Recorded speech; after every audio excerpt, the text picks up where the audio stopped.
For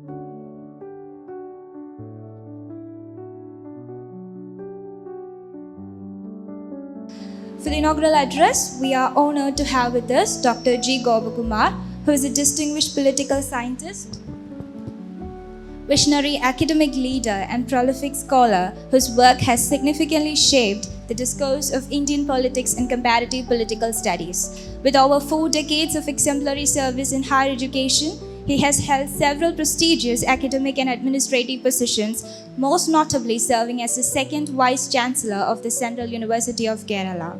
Before this, he was UGC Emeritus Fellow, ICSSR Senior Fellow, and the Dean of Social Sciences, and also served as a professor and head of the Department of Political Science at the University of Kerala.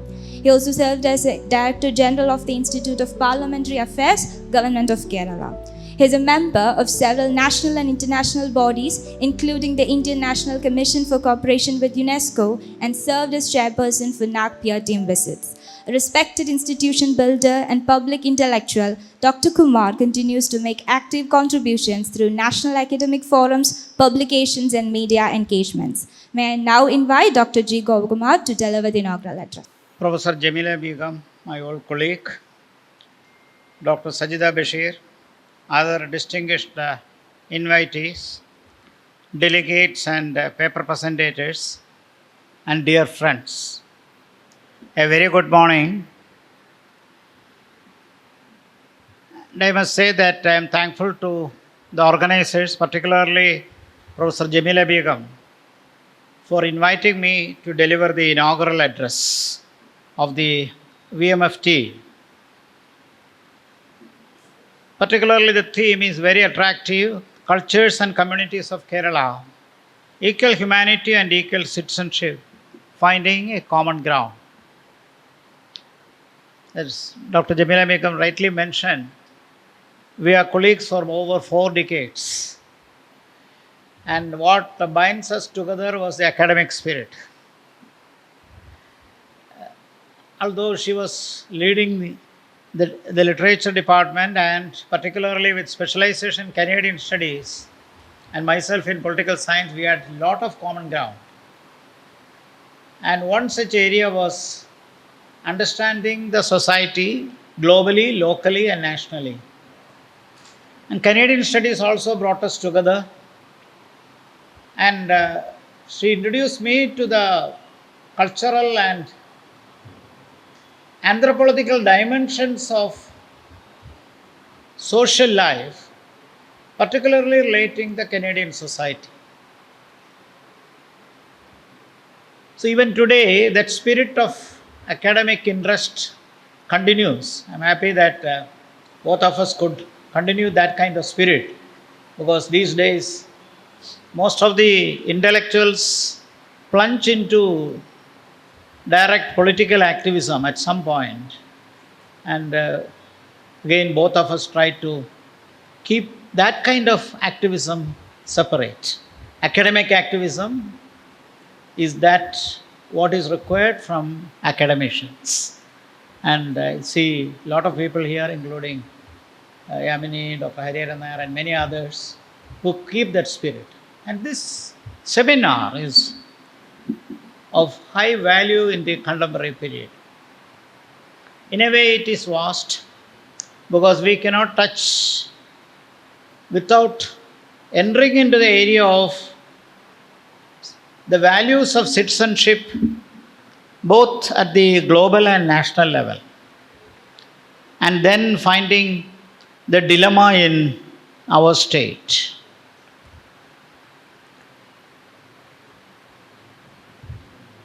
When India obtained freedom, our educational background was terribly backward and poor. In 1947, India had hardly 16% of literacy. In 1900, it was 8%. But Travancore had 50% in 1900.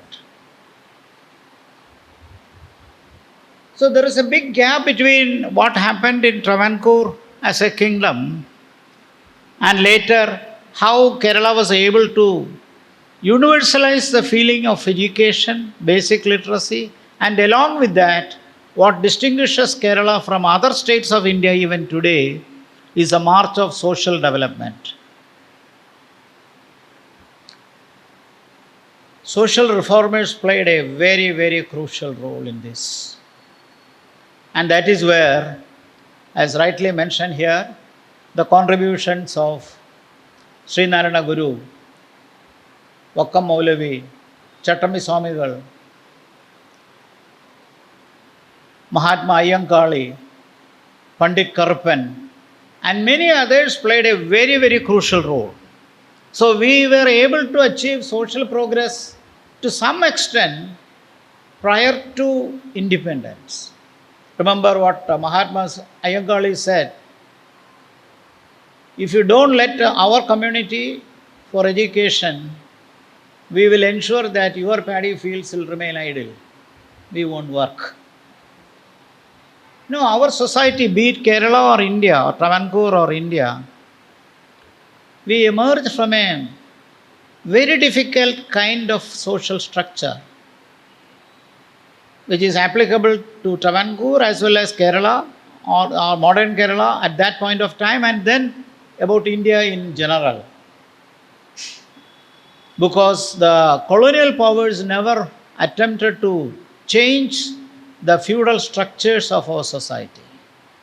We remain patriarchal, male dominated, feudalist, colonial, and they encouraged education only to the extent that it served their purpose, particularly in administration. Beyond that, there was no massive kind of education, so it was restricted in an elitistic form. So when India was asking for freedom, the colonial powers were all joking at us. With this kind of poor background, they would never let to give us freedom because they predicted doom for us and disintegration in any form. They continue to have this feeling even after independence. An American ambassador like Galbraith, who had some appreciation of India, still commended that India remained a functioning anarchy in 1960s. We are a huge mass of people where development is extremely significant. And this development is mostly social in character, and then comes political. And that is where I think Ambedkar was right in the preamble, when not only in the preamble, in the whole evolution of the Constitution itself, during the debates of the Constituent Assembly and thereafter, he said that justice, particularly in that preamble, justice, then he put a comma and say, social, economic and political. Social, economic and political. So fundamentally it is justice. So we emerged from a highly unjust society, an uneven society, not connected even in terms of physical infrastructure, communication, education, social development, and a lot of those things, we remained highly underdeveloped. So it was no wonder that the colonial powers were criticizing us and predicting all kind of cynicism that India will never become a democracy. And many scholars in the West wrote a lot of books relating to India when they said India is a land of superstitious beliefs and men of elephant riders, snake charmers. And this kind of criticism continued. In 1962, a famous scholar like Samuel Huntington, who was later famous for the theory of clash of civilizations, that book came in 1994 only. In 1962, Huntington wrote a very interesting work relating to the process of development.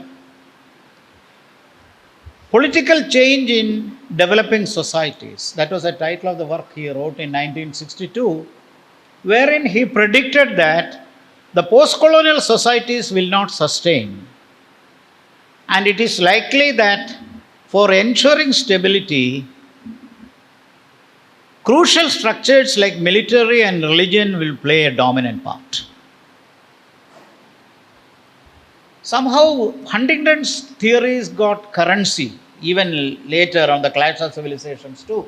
But in 1962, when this work was written, many scholars in the West began to take it very seriously, and they found a commonality in Afro-Asian Latin American societies where the newly independent countries started collapsing one after another.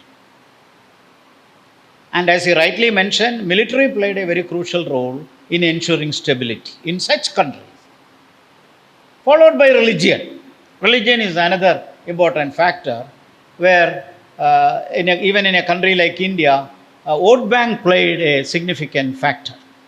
A sociologist like M.N. Srinivas coined this term vote bank in his PhD thesis submitted to Columbia University in 1954. It was based upon his field work in a village in Mysore, in the Mysore district those days. In a village, he attempted a study of the factors that bring people together. And on the basis of his empirical study, he found that there is a significant line of connectivity that brings people together, particularly matters of political narrative, and that is based upon the connectivity developed through caste and religion. And there he used this term vote bank. Nobody expected that this is going to be the strongest metaphor to define Indian politics later. But beyond the vote bank, and also the dilemma that Huntington argued those days in 1962 and those period, the strength of a young democracy depends upon how effective we are in transforming that society through education, through social development, through cultural advancement, through infrastructural changes, and lot more. I also quote Pandit Jawaharlal Nehru.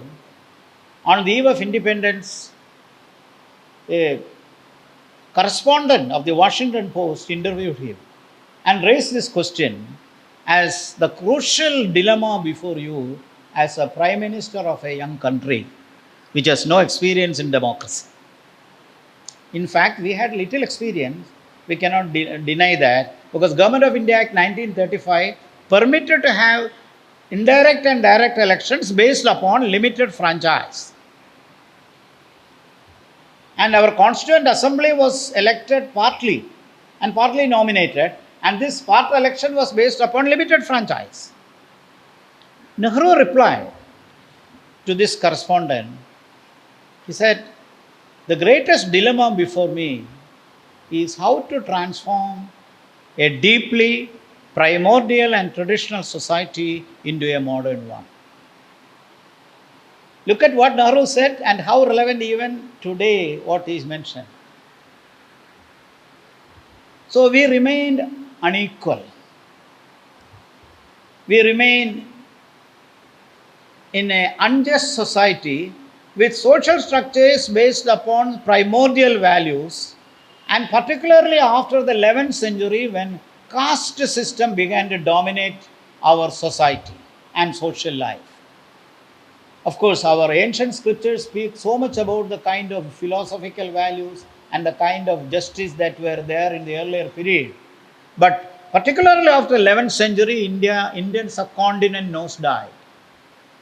And thereafter, this concept of Chaturvarna system based upon birth, not upon ascription, worked. And as a result of that, there has been a hierarchy in the society. So democracy was trying to attempt on over this hierarchy. Because that is where the Westerners were partly true when they said, unless you have social and economic development, a liberal democracy will not survive.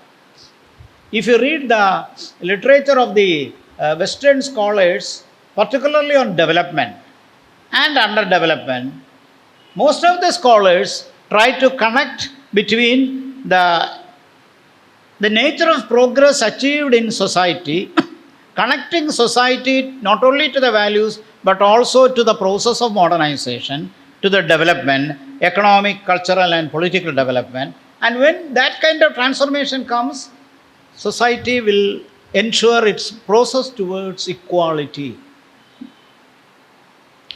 From the European angle, this is true because democracy came after the social transformation. We have the experience of the Treaty of Westphalia, where in 1468 there was a agreement between monarchs and the Pope, dividing the society as to the spiritual part and the political part. And it was this political part where the kings tried to provide the idea of nationalism. And that spirit of nationalism led to the rise of nation states. That is why European nation states are not connected by vote bank, but by the spirit of nationalism. Even though they are small countries, they do have a typical common language and a common nationality. And on the basis of this, nation states began to emerge in European countries. So our system is so different. Our nation state system was not at all similar to the Western pattern. And there is a world of difference. So that is why there is regarding the theory of development and underdevelopment, there is so much of difference in the narration, in the literature, in the actual practice on development between the West and the non-West. Even when America emerged as an independent democracy, the Afro-American community were not independent. They remained slaves. Hispanics as well. So more than 12% of the people who were considered as animals in 1776, it took almost another 100 years for the famous Civil War to ensure that civil liberty comes to the Afro-American community. Yet, it took a long time for America to implement universal adult franchise, only in 1926. Only in 1926, universal adult franchise came. Although slavery was abolished in 1862, universal adult franchise came in 1926. In many countries, as we discuss about citizenship, women were not enfranchised. It took a long time. Even in Britain, Britain had a series of parliamentary reforms ever since the Magna Carta, and then coming to the modern period, 1868, 1884, 1911, 1918, 1928, over a series of reforms, franchise was broadened and finally universal adult franchise came. This is true for many European countries. India did it in one stroke. We had no doubt when this issue came in the Constitutional Assembly. We said, do we think about education or do we need to consider Ambedkar and all the most prominent liberal thinkers of the Constitutional Assembly told in one voice, no, universal adult franchise. All men and women, all citizens of India above the age of 21 those days are entitled to vote. So universal adult franchise. Later in 1986, the age 21 was reduced to 18. So universal adult franchise itself is a great revolution because it can give political empowerment. But the sad thing was that universal adult franchise was misused by the masters of vote bank culture. And that is where communalism emerged in this context. See, we define in political science about communalism as the misuse of religion for political purposes. Any attempt to misuse religion for political purposes can be defined as communalism. So casteism is another dimension of it. And we have of this in plenty. But at the same time, let us also not ignore the great contributions of Indian religions, Indian philosophy, and their art and culture. As educated people are, we are here, we know very well the significant contributions made by Indian philosophers, Indian philosophy, Indian thought, and also the kind of literature and artifacts that had been abundantly available even today to depict about the great values that India produced in the past. So we are certainly a great nation. In that sense, we are a great civilization, despite the present situation. Let me recall one incident in a brief form. In 2009, I had an occasion to interact with a very senior professor in Canberra at the Australian National University. His name is Professor Donald. He was a very senior man, retired. By the time I met, he was more than 88 or so. But he had so much of interest on India. And that brought me to him through none other than a great scholar called Robin Jeffrey, who is so much famous to study more about Kerala and Kerala sociology. So while I was there as a senior fellow of the Australian studies, he took me to Professor Donald and he said he is interested in people and scholars coming from India, and he has a very good interest because do you know that he was a soldier of British India and served in Indian Army, and later after serving in the British Indian Army, he moved from UK, from United Kingdom to Australia, where he became a citizen, and later he became a scholar, and finally he became a great professor of geography. And he also published those letters about India, what he had seen during the World War period. So as a geographer, how he depicted, and those works became very popular in Australia of understanding India during the first half of the 20th century. So he took me there in his apartment, and this professor was living alone, as is usual in many Western societies, seniors live alone there. And he was waiting for us, supplied tea and coffee to us and biscuits. And while providing a cup of tea to me, he was asking me this question. Well, I understand you are from Kerala. I understand that you have very good interest on India and Kerala. But let me ask you a very important question. Professor Kumar, what is the glue that keeps your country united? So, for a social scientist, we can answer from a social science perspective. I reply about the values of unity and diversity. He said, well, these things are all right.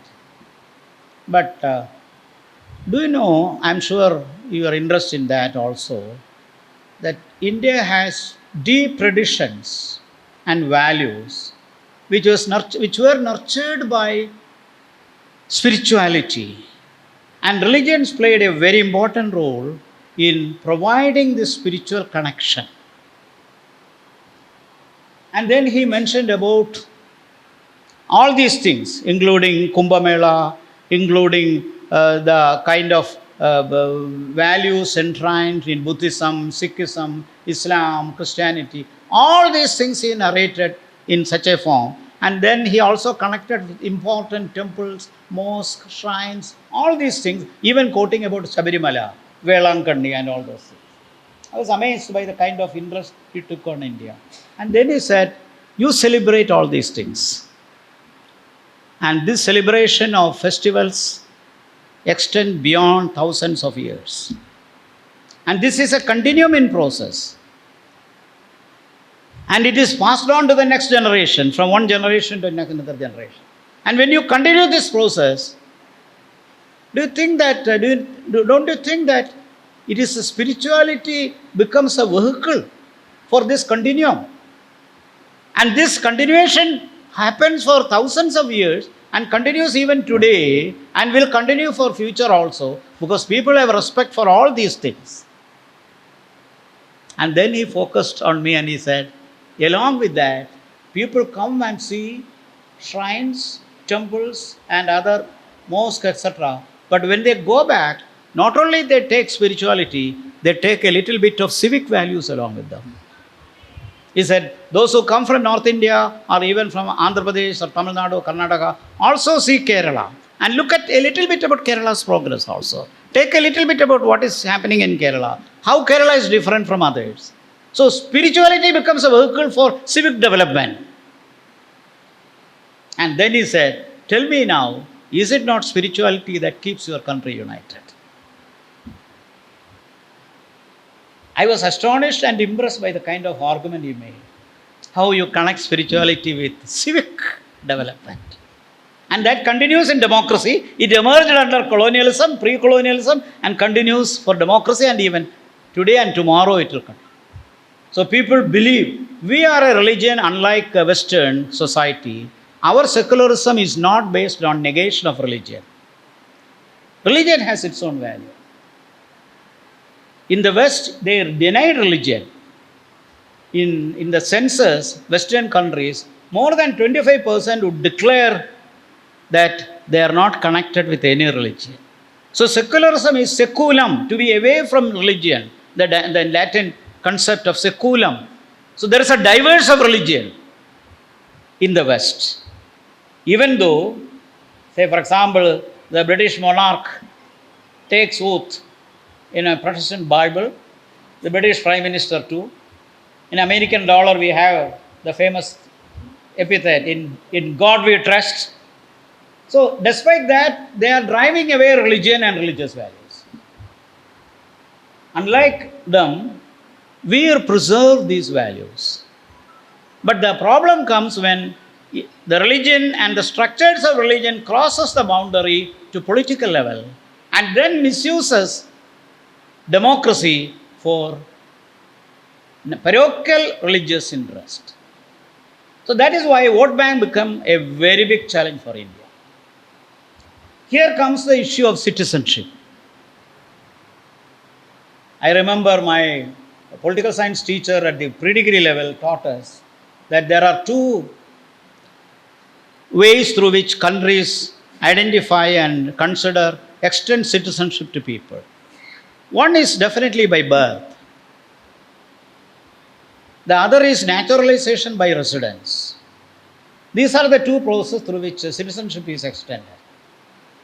Unlike Western countries, where multiculturalism has been more a contemporary phenomenon, people come and settle over a period of time, then they acquire citizenship.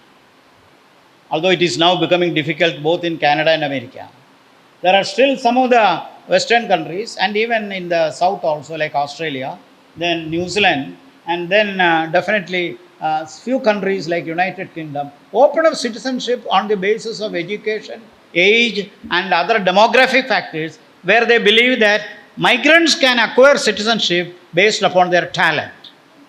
It was not so earlier. That is why the Statue of Liberty is there, welcoming all the immigrants to the newly discovered land of America. It is completely different today.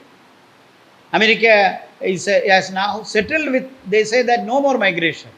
And even students are not safe in Harvard and other places. They are asked to leave if they are migrants from other countries. So it's a big problem for the Western country. Whereas for us, our multiculturalism was settled thousands of years ago. Few, say, on the eve of independence, there's a problem of adjusting people from India to Pakistan and Pakistan to India, and then from the Southeast Asia to our part of the world, to this part of India. And then if you again connect after the liberation of Bangladesh, lot of illegal immigrants migrated, or they were able to acquire citizenship over a period of time. And our country was settled in as far as our citizenship is concerned, because we had been recipient of migration long back, but becoming a modern country, we have almost stopped with that process, except refugees seeking for migration. Otherwise, we have a settled migration pattern, and we are deeply multicultural compared to the postmodern societies, because our multiculturalism is historically rooted. That is why I quoted the example of Professor Donald. This has been there for thousands and thousands of years. It may be different of religions, in different periods. Say, for example, Buddhism, Hinduism and Buddhism. Islam came after the 7th century. So all these things come at different parts of the time. But by and large, we settled with migration. That's a reality. Unlike Western countries, even now, some of the people can still seek migration to Canada or America or UK on the basis of talent or some other pattern, which is not possible in a country like India. Well, equality, again, I'll come to touch upon briefly on equality. As mentioned Dr. Jameela Begum, ideally humanity and equality are important. But the reality is that nowhere in the world there exists absolute equality. Even the twin children born to the same family, they are not equal. At least in intelligence, in physical development. So you have difference and inequality exists everywhere.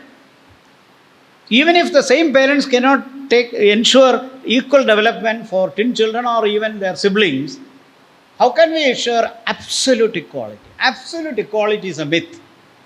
But we must strive for equality, and that is where, as Dr. Jameela Begum mentioned, about providing opportunities. Expansion of opportunities on a massive scale so that everyone feel confident in their society and political system and they can advance. Then only we can fight against inequality. And we call this concept as equity. EQUITY, equity. Equity is nothing but the expansion of opportunities. So through equity, we can drive towards equality. So if you want to reach equality, which may be absolutely difficult in a practical sense, but at least we can ensure the process of equal development. And that is exactly we wanted to drive, and equity becomes very, very crucial. So, and equity in the form of affirmative action, reservation policy. Equity in the form of expansion of opportunities, like access to education, quality of education, affordability of education, transparency in the society. But we are a society of unequal, we know very well. And that is why in the next delimitation process, we are going to face another crisis. Because those states which has higher population growth will be rewarded with more Lok Sabha seats and assembly seats. And those states which had a progressive character, which balanced with a national policy on population, will be remaining the same or reduced in their numbers to the assembly. So, India is a very good example of this crisis and contradiction. And delimitation raises this fundamental question. So, even in a federal system, absolute equality is not possible. I am recommending that the Rajya Sabha should be given equal representation. Instead of UP having 35 members and Goa having 1 member, why not have 10 members to Rajya Sabha from every state, 28 states and union territories? If 10 members from each state will contribute 280 members to the Rajya Sabha. So federalism will work more effectively if states are given equality. I was mentioning about human equality, but I am mentioning about inequality in the states as well. So I will continue to speak on many of these things, but time is restricted. So I may say that even in a society like Kerala, despite our social progress and development, we have huge problems. There was reference by Sajida Bashir, Dr. Sajida Bashir, about the importance of Akkam Satyagraha. Very true. And later, Guruvayur Satyagraha. In 1936, when C.P. Ramaswamy Iyer advised, the Diwan advised Maharaja to declare the Travancore temples open to all Hindus, irrespective of caste. He was delivering a striking point, and that was a noble drive, a process developed at that time, although many other communities were threatening that they will move out of Hinduism and embrace Christianity or Islam if these are not achieved. That's another point. But definitely, it was a revolutionary step. First time in Indian continent. Do you know that which princely state followed that? Kashmir. Maharaja of Kashmir, Hari Singh, was impressed by this development. And he then opened all Hindu temples open, declared Hindu temples open. And this story was not, I read from a book. This was told to us in the Kerala University Senate Hall by none other than Dr. Karan Singh, the son of Maharaja Hari Singh. So Travancore inspired Maharaja of Kashmir. So this is a very important event. And I must say that ideally Kerala require a kind of a polyarchical system. A polyarchy is when associations, societies and movements compete and function in a balanced manner. Even the civil society face problems in Kerala. If this is true of Kerala, what will be the problem of India? Despite being the largest democracy, Indian civil society is weak. So I conclude here, I must say that VMFT should also be a very dynamic civil society. Civil society drives democracy better because it is open-ended, it is secular, it accommodates and thereby build a narrative of a political culture that balances across the society. So democracy, as a scholar once said, the challenge to democracy can be overcome by giving more democracy. So like fire and water, we have invented and destroyed democracy. But we need to invent and reinvent democracy, provide more democracy. I wish all success for this program. Happy to be associated with the inaugural session. Thank you very much.